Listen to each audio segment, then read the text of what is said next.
Andre, I was completely wrong about the new Toyota Supra. When it first came out, I didn't like it, and that was because, of course, it's kind of a hybrid, not in the sense of electricity, but in the sense of half BMW, half Toyota. And what's happening now? Did you fall in love with this car now? I did. In fact, I would say if you have a chance to pick up this final edition with the stick shift, definitely buy it, because I think this is going to be a classic. And I'll tell you why in this review. So shall we start with the styling? All right, let's do the style, because that's important for any desirable car, right? How does it look?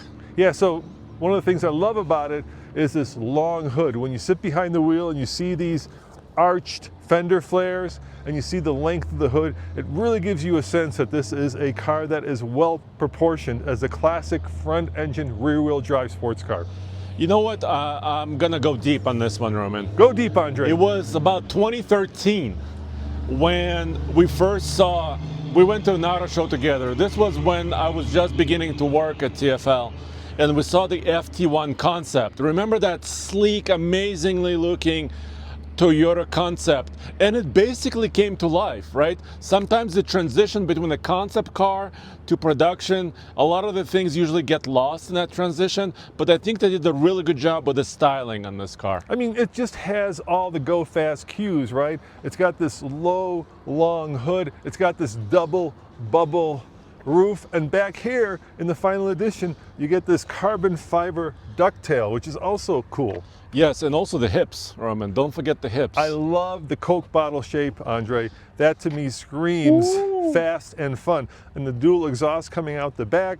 There's just a lot of interesting design cues. Now, one of the reasons, of course, that I was not happy about this car is because of what's under the hood. So why don't we pop the hood and show them? Alrighty. And the problem for somebody that's a Toyota person, you don't like the fact that under the hood is not the Mark IV Supra's Toyota-built engine, but what instead?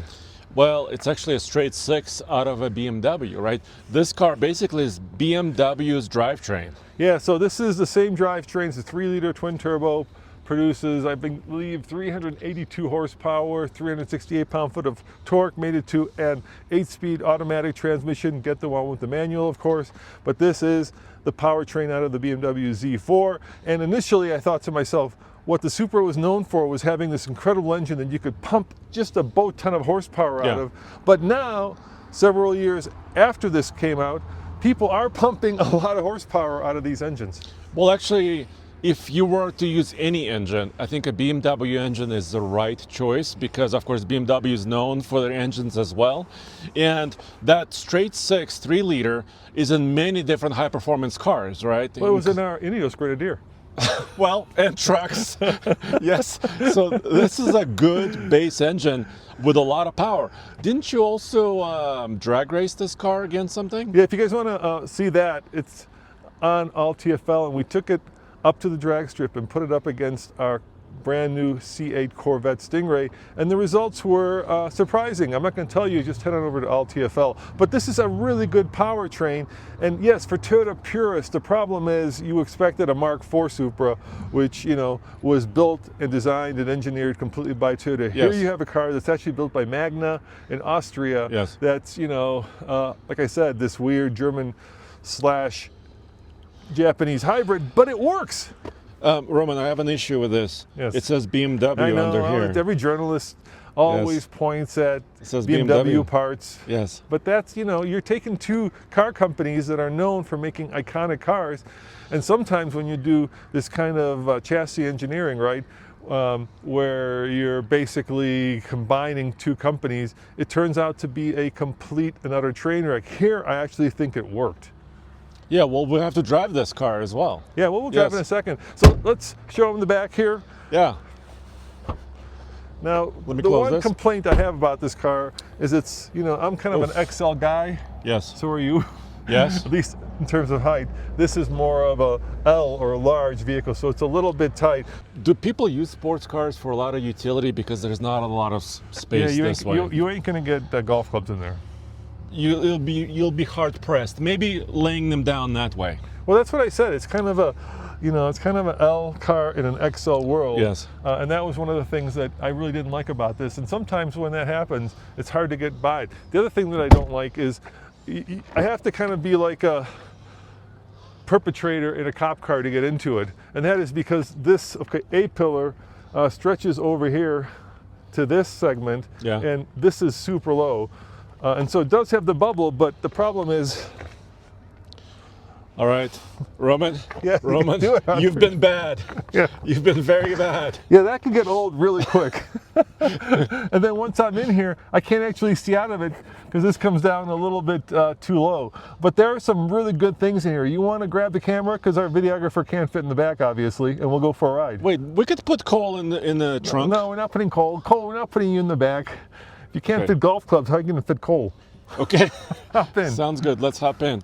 Hop in, dudes. Here, I'll grab the camera so you can get your head in. You're going to have the same problem with your head. Let's see how you go. Okay. Here, go for it. All right, sitting in. Ooh, wow. I do have to duck down. You're more limber than I am. I do. I do have to duck down. How do you find these sports seats? Are they they're pretty supportive. Yeah. Hold on. Dare I say too supportive? Are you Almost. farting? Or is that the No, car? that was my seat moving. I wasn't farting. Look, the kind of the side bolsters are a little too aggressive for me. Yes. And that may be my fault and not the car's fault. But once again, I kind of feel like this car is built for somebody who is maybe 5'10" or 11. But when you get into 6 feet tall, right, you start to have a little bit of issue. The nice part is the headrest is super soft. Yeah. Overall, I mean, yes, this car is meant maybe for people slightly not quite as tall as you and I. Yeah. But still, I fit. But if I had a helmet on, yeah, that was another problem. Probably would be an issue. I'd be driving it like this. Now, the one thing I do love about this, and this is something I dinged it for when I first, drove it, was this shifter. Of course, that's a typical BMW shifter. You would think. And this controller as well. Yeah, but this is from an era of cars that is long gone now, where you actually have real buttons. How refreshing is it to have real buttons for your pre-programmed radio controller? Or how about real buttons for your HVAC? Or how about real buttons for your sport mode and your different drive modes? And how about real buttons on the steering wheel that actually have... that do one function. Yeah, and actually do stuff, and you can tactile feel them when they do stuff. And then real buttons here for the headlights. I'll show that. It's just, very simple. And yes, you've got all this for the radio, but you know what? This was kind of the peak era of where technology was still not defining the car as it does today. And I'm really happy about that. Roman, I really like kind of these red seat belts. This is nice. Kind of under your arm. I know, it's my microphone. I'm sorry. That's okay. Just want to make sure people know that you're doing that on purpose. It's on purpose because of the microphone. Because the first comment will be like, "Oh, Andre, you're driving weird." I know. Or riding weird. Yes. Now, this final edition does have some special bits and bobs to it. Yes. First and foremost, they're only building 1,300 of them. That's why I think collectible maybe? this is collectible. I think this will be like the Toyota Land Cruiser. Remember when the last 200 series came out and they had that kind of heritage edition with a cool script? Those never actually went down in price. Now, I'm not sure it's going to hold true for the automatic, but if you got yourself the manual, I think you would have a car that might actually appreciate and not depreciate. The other thing you get is bigger Brembos. Yep. In this car, and a little bit firmer suspension, so it's a little bit more track worthy as the final edition. I also love this red. It's a really good red color, but I'm a sucker for red. It's quick. Give it the beans. It's a little very bit. quick, right? Here we go. That was traction control. It's cold. The tires are cold. It was traction control kicking in there because we spun the rear tires. Steering is precise. Brake feel is superb. Throttle response is a little slow because it does have the turbo, so there is a sense of not the sort of immediacy you get in the Corvette. But the downside is I'm hitting these bumps on purpose. It is a firm ride. It is a firm ride, but a very sporty ride. And I think this car, that fits the character of this car, right? If we were in a Grand Highlander and it rode like this, I would not quite get it, but I get it in the Supra.